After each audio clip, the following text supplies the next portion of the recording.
in boot camp, they taught you how to clean your clothes with a bar of soap, running water, and a slab of concrete.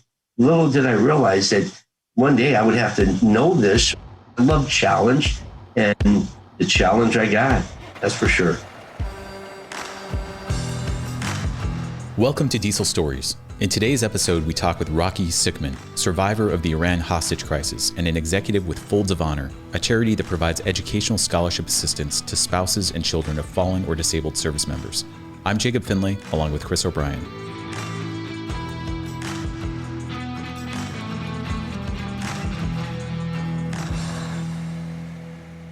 Rocky Sickmann, welcome to Diesel Stories. It is such an honor to have you. Thank you so much, Jacob. It's an honor to be with you. So Rocky, you are doing great work today with the charity Folds of Honor, and which maybe you could give us just a brief overview of what Folds of Honor does. And then I wanted to talk about your story, and then we'll get back to how it all ties into this amazing work that you're doing. Yeah, Folds of Honor, Jacob, is an organization founded by Lieutenant Colonel Dan Rooney right now, back in 2007. And since then, over 35,000 recipients have received scholarships. 41% of those are minority, and that's about $165 million.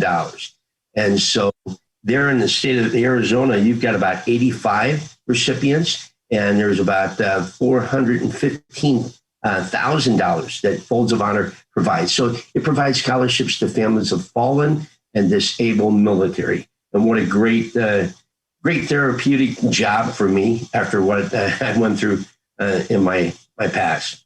Yeah, your story is just remarkable, Rocky, your experience in Iran. And I know that in conjunction with that, there was a rescue effort where 8 individuals lost their lives in the desert of Iran attempting a rescue, right? Yeah. And Jacob, I was just down in Scottsdale, Arizona, where I met 12 of those individuals that were on the desert 41 years ago. Wow. And what an incredible gathering it was to hear stories about what they were going through and what we were going through at that time.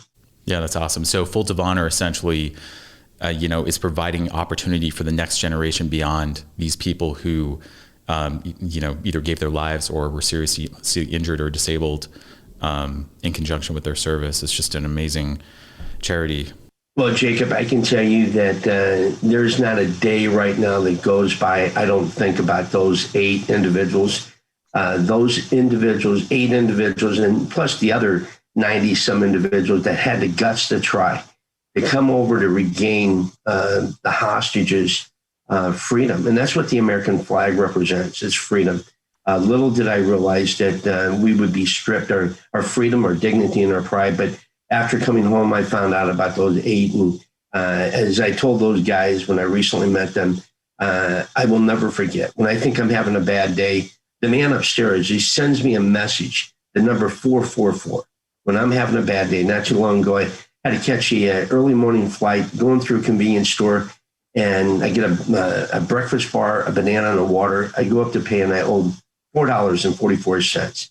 That number 444 is just like, it's a reminder. And as I'm looking at this number, people behind me are saying, "Hey, buddy, you going to pay?" And I'm just like stuck to this number. And I say, "You're right, God. I would rather be catching this 6:30 flight any day versus being over in Iran with 3 rifles to the back of my head." I mean, that was the worst time. And it's something that's always a reminder. But I remember those individuals, and I remember their families. I have families now, Jacob, and you got a family, and it's one of those things that their family had to start all over. I mean, without their loved one that morning of April 25th. And I came home, had a wonderful family. My kids, I got to go fishing with my son, kick a soccer ball with my daughter, play lacrosse with my daughter, walk them down the aisle at a wedding, and hold my grandkids. Those 8 individuals, and I apologize, it gets very emotional. It's okay. Is, after going through something like that and coming home 40 years later, it's just, you can't ever forget it. It's something it's with you. It's a weight that's on your shoulder, but it's just an honor for you guys to open up your airwaves to make sure that people are hearing this, that freedom is not free. And that's where Oaths of Honor comes into play. Absolutely. And it was 42 years ago last week, right? Yeah. So Rocky, you were raised as a man of faith. And that's, just reading your story and hearing what others say about you, that's a major part of your story. In fact, I think it was the family priest became the liaison with the State Department while you're over there. Tell us a little bit about growing up. You grew up in the St. Louis area, right? Well, I was born in St. Louis, Jacob. 2 years old, we moved out to the country. My father wanted us to have a better life in the country. And growing up in a small town of Krakow, I called it, it's Krakow, some call it Krakow, Krakow. But it was a population of 50. That was dogs and cats included. And I mean, I can tell you that my parents taught me three things: love of family, love of faith, and love of country. And those three things, Jacob, they stuck with me during the darkest time. And, it's something that I try to teach my kids to this day. Sure enough, those things stuck with me as I sat tied to the chair for the first 30 days by myself, not allowed to speak, other than interrogations. And you remember just growing up in that small town. And my father was an usher, and I would be the server during those masses. And my father always chose to get up early on Sunday morning, 5 o'clock morning mass. So if he's an usher at 5 o'clock morning mass, his son, me, has to get up and serve. So I'll never forget my father, getting up that early and going to Krakow store. And I mean, I relived all those mornings drinking milk and eating a Twinkie, watching wrestling at the Chase as the men in the farming community are all sitting there talking about it growing up. But yeah, wonderful memories. And my parents, they didn't have a lot of money. My father, again, was a concrete mixer driver, and my mother was a carpet store secretary. And but when we had holidays, it was like the Ritz-Carlton. I mean, you just never forgot them. That's awesome. So great family growing up. And I love that your father was a driver, commercial driver. Like, we pay homage to those people who do that all the time. So you graduate from, I think it was Washington High School, right? Played some football. Yes. Had some college football playing opportunities, but you turned that down, right? Yes. You definitely have been reading some research. Yeah, Coach Scanlon, he was looking for a small school. I really was not a studious guy. In high school, I was a captain my senior year. I was involved in student council.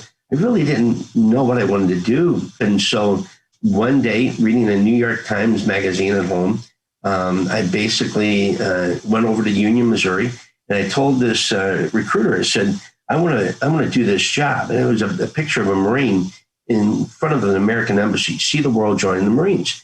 And I'm finding it very interesting. So sure enough, he did testing, said, yeah, you can do that. I said, now, before I do that, I want to see the world, because growing up in Krakow, it was 80 miles from St. Louis. And if you had a really exciting date, you would drive her into St. Louis and eat at the Red Lobster. I mean, that was a big date.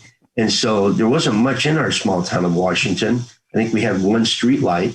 And so I wanted to see the world, and the world I did see. Went to Asia, went to Europe, and came back and went into MSG. Yeah, I mean, you actually saw a Marine standing in front of an embassy, and that was what inspired you. It was, and not only that, but my father served. He was World War II. He was Army, and my brother served during Vietnam. But growing up in that small town of Krakow, at the little Catholic school, we had a flagpole, and I was so honored to be able to raise the flag, as my parents had taught me the respect of the flag and how people had died for it. And it was just something I wanted to continue to also serve our country. 1976, Jacob, there was no war going on, but I still wanted to go and serve our country. And yeah, so that's where it all started. So you graduate high school in 1976, and you're immediately joining the Marines. Yes, sir. Right out of high school. Yeah, and went to San Diego. And in fact, my wife and I just celebrated our 40th, and we were out at San Diego just a couple of weeks ago. And I spoke at the MCRD, the same place I had graduated 45 years ago. Here I was back out there speaking to these recruits that were coming in as I was a recruit. And so it was really interesting for my wife to see that whole process because she had heard about it. And of course, today is the Marine Corps birthday. And I wanted her to see how a Marine was born. That's awesome. Okay, so Camp Pendleton is where you trained. I went to MCRD San Diego. That was the boot camp. And then, then I went to Camp Pendleton, ITS, Infantry Training School. Yes, sir. Instead of the Army, did you just seeing the Marine outside of the post, that was the thing that got you? Or did you have, did your father say you should have joined the Green, you should have been an infantry? Or because I worked with somebody who was in the Marines for about, 26 years, 27 years. And there's just, Marines are hardcore. They're the first in, right? So was there any part of that? What made you choose between the two? And that's interesting, Chris, that you mentioned that because my father and my parents did not know that I had even joined the Marine Corps. Growing up, we would all sit together as a family and my father would go around and say, "What did you do today?" And he came to me and goes, "Rocky, what'd you do today?" And I said, "Well, I joined the Marine Corps." And he kept eating. And he goes, "Okay, that's funny. Now, what did you really do?" And I said, "No, I joined the Marine Corps, Dad." And he doesn't address me. He addresses my mother and says, "Tony, tell Rocky to tell us what he did today." And my mom goes, "Rocky, tell everybody what you did today." I said, "I actually joined the Marine Corps today." And my father looked at me and, Chris, it was one of those things. He never said anything. He didn't say anything until the morning I left. He cried. I mean, I never remember my father crying. He goes, "Son, I hope you know what the heck you're doing." I said, "Oh, Dad, I'm in shape, man. I just came out of football. I was a captain of my football team. I've been exercising." Well, I got in the Marine Corps boot camp, 13 weeks. And thank goodness I went through the Marine Corps boot camp because had I not been held hostage would have been so much worse. I mean, in boot camp, they taught you how to clean your clothes with a bar of soap, running water, and a slab of concrete. Little did I realize that one day I would have to know this so I could not only take a bird bath, take that bar of soap, that became my toothpaste, and my finger was my toothbrush, but then I'd have to clean my pants or my underwear. The next day, I'd wear my pants and clean my underwear. It was a life survival. It was always difficult, challenging things. I love challenge, and the challenge I got, that's for sure. So you go to Asia and then Europe, and in the middle of all this, you meet Jill. Yes, yeah. Jill had gone to the same high school. I was a senior. She was a freshman. I knew her brothers. I never knew that Jerry and Joey had a sister. And the story that Jill tells everybody that she had a crush on me. And she was the smallest girl in high school. I dated some of her girlfriends, but I never met Jill. And her brother said, "Don't ever talk to my friends. You'll be embarrassing me." So it wasn't until I'm overseas, I'm in the Mediterranean. My sister wrote me a letter and she says, "Hey, I got you fixed up on a blind date when you come home." I said, "Okay." And she goes, "Jill Ditch." And I'm sitting there, Jill Ditch. And, again, we're coming back. And I was in the Mediterranean in January of 1979 when the Americans were evacuated from Iran in 1979. So, interesting, the synchronicity of here I am in the Mediterranean. The Iran thing happens. My sister sends me a note and says, "Hey, I got you fixed up." I return home. And sure enough, I go that night to meet Jill and knock on the door. And she opens the door and I look at Jill Ditch. I'm like, "Where were you in high school?" It's like this girl blossomed into this beautiful woman. And so anyway, that started the rest. And so, yeah, we had stayed together and communicated. She was 18. I was 22. She was just graduating, going to school for a dance scholarship. And I said, "Hey, I'm going to do this. This is my last gig I want to do before I get out." And we were going to meet each other in December to go snow skiing in Germany, which obviously never happened. Yeah, I saw Argo for the first time, I think last year. And I mean, it's just a gripping movie. And I know you helped with the production of that as a consultant. Well, not really help. This is, again, a very interesting story. My wife and I are at a wedding in Columbus, Ohio. And the father of the bride goes, "Rocky, I want you to meet my sister. She's a casting director out in LA. Her name is Debbie Zane." And he goes, "You never know if she might be able to help your son out." My son, Spencer, ever since he was 6 years old, he said, "Dad, I want to be an actor." I looked at him like, what the heck is that? I mean, because I wasn't an actor. My wife was into acting. I was the jock. But anyway, we're at this wedding. I meet this young lady. It's 3 days later. She's out in LA emailing her girlfriend, asking her, hey, what are you doing? Her girlfriend comes back and says, I'm working with Ben Affleck, George Clooney, John Goodman, and a cast of others on this movie about the Iran hostage crisis. And the girl we just met, she goes, that's interesting. I was just at a wedding with one of the hostages. And they're typing, who was that? She goes, Rocky Sickmann. Girl comes back, Rocky Sickmann. Was he one of the Marines? And girl, yeah, he was held for 444 days. She goes, his character is in the movie, Sergeant Sickmann, played by Ryan Ahern, a much better looking guy. And thank goodness. And so anyway, they take it upon themselves, this girl that we had just met, she asked her girlfriend, hey, what's the chance of Ben meeting Rocky? He was there for 444 days. The movie is about 6 individuals that worked at the Visa building. 3 of those 6 I had breakfast with on the morning of November 4th. Little did we know that 4 hours later, our life would be turned upside down and never the same. I never knew that they were rescued. And so anyway, long story short, 5 days, Ben comes back and says, yeah, I'd love to meet Rocky. Bring him out, bring his son, and we'll put him in a movie. And shit like that doesn't happen, guys. I hate to tell you. So I fly my son overnight. On the 6th day, we're on the set of Argo. And so my son, long hair, because that's what it was, 1979, we walk into the set of Argo, and I can tell you, it was so real. Spencer was in a mail delivery room. He was delivering mail in the CIA room. And he said, Dad, the letters were all marked 1979. I mean, during that time of the hostage crisis. Ben comes over, he grabs me, hugs me, goes, Rocky, it's an honor to meet you. I said, Ben, it's an honor to meet you. He goes, I got to get this movie shot real quick. You go in the back and sit with Chris Terrio. He's the guy that wrote the script. We sit in the back. They're focusing in on my son. And being a parent, it's one of those things that you see that your son wanted to be an actor, because here he is, Argo. I mean, which we didn't know is an Academy Award-winning movie. And so I'm very emotional that you're sitting there seeing your son being, recorded in this movie. They finished recording. Ben has me speak to the cast.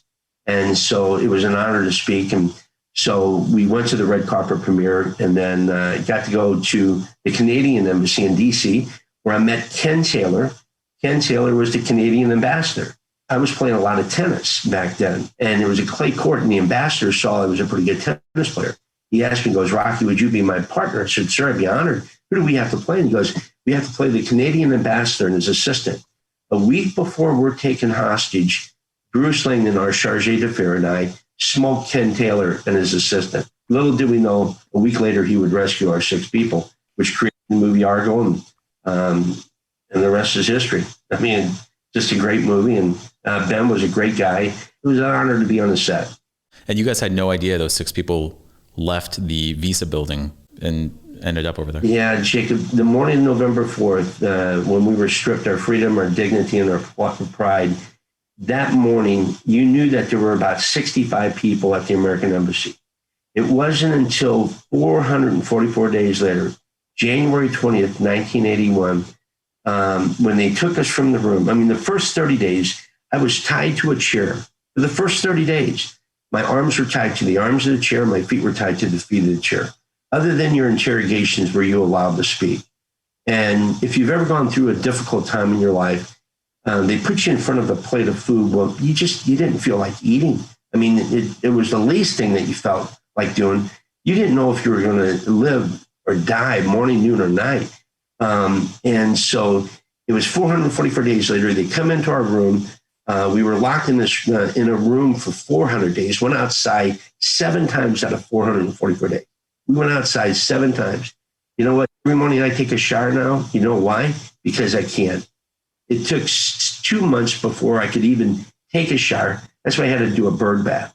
But anyway, that night of January 20th, they come into our room, and whenever that door opened, you jumped because you didn't know if they were going to come in and start shooting or what. They come into the room, blindfold us, take us from the room, and I was the first one. Jerry Plotkin, the only American civilian, and Billy Gallegos, They had their arm on each other's shoulder. Instead of turning right, we turned left, walked down the corridor about 10 yards, stopped, and the guard turns me, opens the door, and you felt this cold, fresh air. I mean, something that you hadn't felt for such a long time. And I walked out and I walked in something I hadn't felt for 2 years, snow. And my toes were running with snow running through the toes. And I remember crunching through the snow. They put me onto a building. The vehicle starts, jumps a curb, turns right, and it drove for about 30 minutes. And all of a sudden, it made a right-hand turn, and you hear the sound of a jet engine. It starts winding up. And this is something that you had prayed for, you had hoped for, you had cried for an opportunity. And the vehicle that we were in stops right behind the airplane. And they told us to unblindfold. And you start to slowly unblindfold.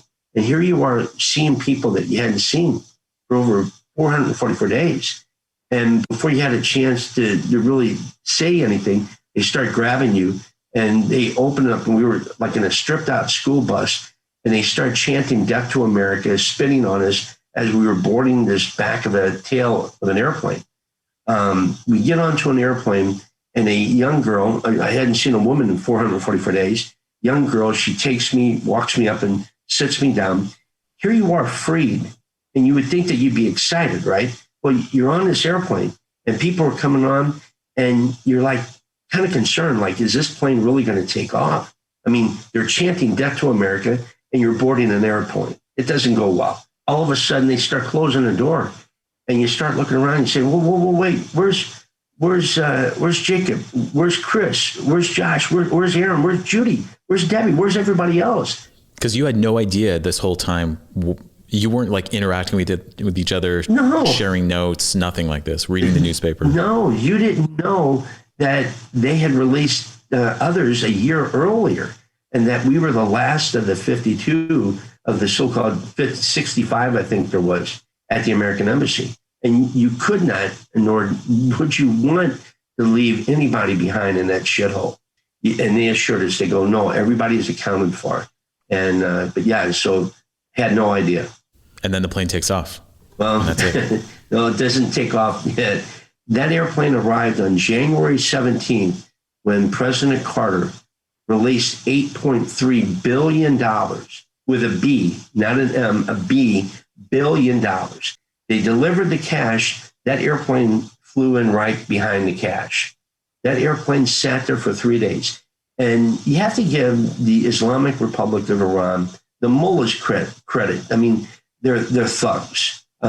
They told us, our captors told us, it is not you, the American people, we hate. It's your government. But we will use you to humiliate your government. And that's what they say. Your government changes every 4 to 8 years, and we are going to humiliate them. So what they did, it is January 20th, which is the inauguration back home. And all of a sudden they closed the door. They assured us everybody's there. The pilot starts taxiing down to the end of the runway, stops, turns left, goes a little bit further, stops, turns left, goes up a little bit further, stops. And he's got the foot on the brake and the plane starts shaking. And all of a sudden it comes back down to an idle. And I'm telling you, Jacob, Chris, it's one of those things that, you know, the mind games that they played with us for 444 days, they won't ever go away. I mean, they turn the runway lights off. The pilot comes on the airplane. And I mean, this is just another mind game. They tell us that they've turned the runway lights off. They won't let us take off until the runway lights are back on. They waited 20 minutes until President Carter was out of office and President Reagan was in office. Then they turned the runway lights on just to stab President Carter in the back. Because what did they do to President Reagan? In 1983, they killed 240 Marines. Yeah, Beirut. And November 4th, 1979, Billy Gallegos and I were in the basement of the American Embassy when they broke in. I'm here to tell you, Jacob and Chris, 7 Marines held that American Embassy for 4 hours. 4 hours in the heart of the capital of Iran, and the country never came to our aid. Finally, they break through the basement window of the embassy, and who do these thugs bring in but Iranian women in black chadors, and they use them as shields. pushing them forward, and the men were behind them, knowing the mindset that we would not shoot unarmed innocent women. And we're being screamed, don't fire, don't retaliate. Help is on the way. It never came. Tear gas was popped. They all fled the building. And when we finally got up to the very top of the embassy, where we waited there for like another hour, and then they start bringing people that did not make it into the embassy. They brought them on the other side of the 4-inch steel door and were putting weapons to their heads, saying, they got a gun to my head. If you don't open it, they're gonna kill me. Back in 1979, it was going to be 18 hours before any help got to us. Well, by that time, President Carter said, give yourself up and we'll get this resolved with diplomacy. And that was 42 years ago. And I say it, but there's not been any diplomacy with the Islamic Republic since. They have humiliated every president that we've had ever since. And that's why my wife, God love her, I regret not ever pulling that trigger the morning of November 4th, because what they did and what they've done since then, it's just, it's sad. Yeah. And my understanding as part of the deal to release you was some prohibition against seeking legal recourse against the government of Iran, right? I mean, this was against international law, how you guys were treated, and you absolutely have the right to, get compensated. And that's still unresolved, right? That is correct. And again, you have to give Iran credit, because in the last deal to the United States to release us, they had to make sure that we could not come back and sue them for what they did to us. I mean, it's called an accord. And so we signed that accord, and we've held up to that accord, which is so sad, because Iran's not held up to their accord. They continue to kill and take hostages. It's like, how do you allow that to happen? So, but there was recently in 2015 a compensation piece that was to come about, but obviously I think we've received 1% of that amount of compensation. So that is the sad part about it, Jacob, is, everything that Iran has done, they manipulate, humiliate. They've never been held accountable. Never have they ever been. Sanctions have really held them accountable. But it also is concerning for the Iranian people. There are some Iranian people that want better. Yeah, it's interesting. I mean, I used to live in Vienna when I was in college. I did a two-year mission in Austria, and got to know a handful of Iranians, and 2 girls very well that we taught English to. They would come to our classes, and just awesome people, pro-American and so forth. They ended up back in Iran, and I was actually connected on Facebook with them for a while. And it's an interesting situation, that whole kind of central area. And like, if anybody is allowed to absolutely speak their mind on this, it's you, Rocky. I mean, having gone through what you've gone through. And so you're 20, it must have been 23 years old, Rocky, when you're back? Yes. Yeah. When I came back. Yes, sir. And by this time, I mean, you've gone through through more than what most people would ever go through in an entire lifetime, and you're so young already. I mean, your brain's not even fully developed yet. You've gone through this. I mean, you end up having this amazing professional career, right? You end up with Anheuser-Busch. How did that come about? Well, I can say when I came home, made my first phone call, I was in Germany, and I called home. I can still remember that phone call, Jacob, Chris. My father used to always mess with my buddies whenever they would call the house. And we had a party line. You know what a party line is? We had 7 houses that were on the same party line, right? And so anyway, the phone would ring a certain time. My dad would pick up the phone. Crackle store. And all of a sudden, oh, I'm sorry, I got the wrong number. Well, my buddy would call back again. It was just my dad playing a joke. That night I came home, my dad answers. I said, yeah, is this Crackle store? He goes, no, this isn't Crackle store. I say, hey, Dad, it's Rocky. And so, was humorous at that time. And so anyway, he talked to my mom, my dad, and my dad goes, Rocky, Jill's here. I said, she waited. And he goes, well, she wants to talk to you. And I'm thinking, well, shit, that doesn't sound too good. I mean, is she engaged? Is she married or what? I mean, she's a beautiful woman before I left. And no way she waits, right? Yeah, well, and so anyway, we start chit-chatting, and she finally says, Rocky, you got to make a decision, either me or the military, but I can't do this. And it was the travel that she was really concerned. I said, well, Yeah. It wasn't the hostage situation. It was just the travel. Well, it is the hostage situation because my job would have taken me to other parts of the world. And so at the State Department, she goes, travel overseas. I said, well, yeah. And she said, no, I can't do it. You got to choose me or the military. And so I'd been in the service for about 6 years at this time. And so I said, okay, I definitely support, and I chose wisely. But she knew I still missed the military. So I got out, had a job with Camel X, CBS in St. Louis.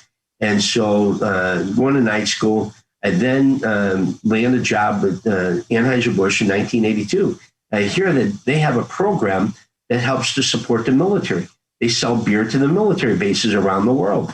And I said, that's what I would love to get into. So sure enough, I ended up being director of military sales for Budweiser for about 11 years. And Jill gave me the permission to travel abroad because that was one of the main things is, I mean, there were 3 of us that sold beer to military bases all over the world and American embassies of all things. So she did give me the approval. And so, but yeah, and that's when I met, at that time, Major Rooney in 2007. If you can, tell us the story, because Chris and I heard this from Major Rooney back in August, I think, how he was, he's got this very interesting background himself, being a PGA golfer and a F-16 pilot and so forth. And he got this kind of idea or mission to start Folds of Honor, and was trying to get in with Anheuser-Busch as a potential sponsor to help fund these scholarships. And he's got this story from his side where, he's like just trying to kind of brute force it by showing up every day and kind of being politely annoying to get somebody at Anheuser-Busch to actually talk to him. So let's hear your side of the story. Yeah, no, and Lieutenant Colonel Rooney, he is an angel. I mean, an angel that came from heaven to provide over 35,000 scholarships to recipients. I mean, my story is just one of those 35,000. And it had not been for him seeing that what happened, and he and his wife forming his organization in the garage. And so you're right. He knew that there were about 5 organizations he had to get. So he buys a one-way ticket to St. Louis and he flies in. I'm the director of military sales for Budweiser. And I handle phone calls, letters, events, you name it. And I just so happened to be at my desk that day down in St. Louis at the headquarters. And security calls and says, Rocky, there's this guy in a flight uniform and he's downstairs and he wants to talk to somebody about a military program. I'm thinking that sounds pretty creative. And so I go downstairs and sure enough, I walk into the lobby and, Lieutenant Colonel Rooney, I mean, being a pilot, you guys, I've always wondered, how do these skinny guys get to be so skinny? I got the chance to fly an F-15 and I can tell you, I sweat bullets that day. And I understand why those guys look like they do because it's a heck of a workout. But anyway, he says, Mr. Sickmann, I'm Major Rooney at that time. He goes, I've got this program I'd like to share with you. He didn't know who I was. We get a conference room. He tells me his story. I tell him my story. And it was 3 years later. What he wanted to do at that time, Major Rooney, was do a military golf event. Well, at Budweiser, you have different pillars. You got Michelob, you got Busch, you got Budweiser. Michelob was golf. Then you got Busch that's in, outdoors. Then you have Budweiser that's military. Well, he really wanted one of each, the Michelob and the Budweiser. But they said, no, Rocky, you got to either choose military or golf. And so it wasn't until 3 years later that an event came forward that Budweiser then put together a great program. And it was 2011. We've raised over $18 million since then from AB wholesalers. You're working with Rachel and you have the Hensleys down there, and Hensley helps to provide scholarships to those 85 recipients. But yeah, it was 2011 when we finally got it all put together. I retired in 2016, and the person that he had first met at Budweiser, he asked me to come on board in 2016 to continue to work with Budweiser. So I'm the senior VP of Bud Accounts. And so each year we have different military programs with Budweiser. And so I continue to work with the Bud brand team at Budweiser to continue to raise awareness of Folds of Honor. And like I said, over $18 million we've had in the past 10 years. Well, that's amazing. And those scholarships have a mushroom effect because now you're affecting the third generation and so forth with these children who are able to attend college who maybe otherwise wouldn't be able to, or they're saddled with significant debt in the pursuit of an education. It's an amazing story. And yeah, it's Lieutenant Colonel Rooney because he has since been given a new rank and promoted. Yes. So when I pump my gas at Quick Trip, and I apologize to Chris because, I know he has loyalty to another brand, but I see Circle K sure just for for Folds of everyone. Honor. At least it's Circle K. They're big in Arizona, but there's a Quick Trip by my house, Folds of Honor pamphlet next to the pumps. I mean, Lieutenant Colonel Rooney's really getting the word out about this. And my understanding is it's such a well-run organization that the vast, like a very, very high percentage of the donations go directly to these scholarships. And we're happy to support it with Full Bay through our Full Bay Cares program. But what can people who want to directly support Folds of Honor, what can they do to help? Yeah, number one, 90 cents of every dollar goes back into helping the recipient. And, how can your listeners help? I mean, there's a lot of drivers, there's people that work in the mechanic or that are military. It'd be interesting to know how many people that listen to your show are military. I work with Travel Center of America and ExxonMobil. We're doing a program right now that they know that they've got a lot of drivers that are military, and they like to continue to salute them. So number one, I want to salute all those that are driving out there that are military. Today being Marine Corps birthday, Semper Fi, Devil Dogs, happy birthday. And of course, Veterans Day. How can people help, Jacob, is really, you've got a chapter. Rachel Chapman is working diligently there in Arizona. But we have about 31 different chapters around the country. What people can do if they want to find a chapter is go to foldsofhonor.org. And there's a tab at the very top, chapters, to identify if they can become involved locally. If they want to do something, they can form their own marathon golf event. They can donate to Folds of Honor through a squadron program. And a squadron program is where Jacob and Chris is that each month they can donate $13. And why do we think 13? Because there's 13 folds to a flag. And each fold has a specific meaning also. It's interesting. Many people don't know that there's a meaning behind each fold. But anyway, $13 is what they can donate each month to Folds of Honor, which helps provide continued scholarships to those 35,000 recipients. Love it. It's a great cause, and Rocky, we salute you for lending your credibility and your story to this cause of Folds of Honor. It's just, it's an incredible honor for me to speak to you because I've. No, yeah, I love you. Thank you so much. But again, Jacob, it's like I said, those 8 guys, they flew through the night of April 24th into the morning of April 25th. They left their family behind, and those 8 never came home. So shame on me if somebody calls and says, Rocky, would you do an interview? And if I don't do it, because those guys, they said yes. And I'm going to do anything and everything possible to help continue to tell that story, because the American people need to remember freedom is not free. Because I've not seen in the news where people are dying to get out of our country. I think there's more people dying to get into our country than there are people dying to get out of our country. So this is a great country, and we need to make sure we help provide that 1% that care for our freedom. 1% of our population that's serving.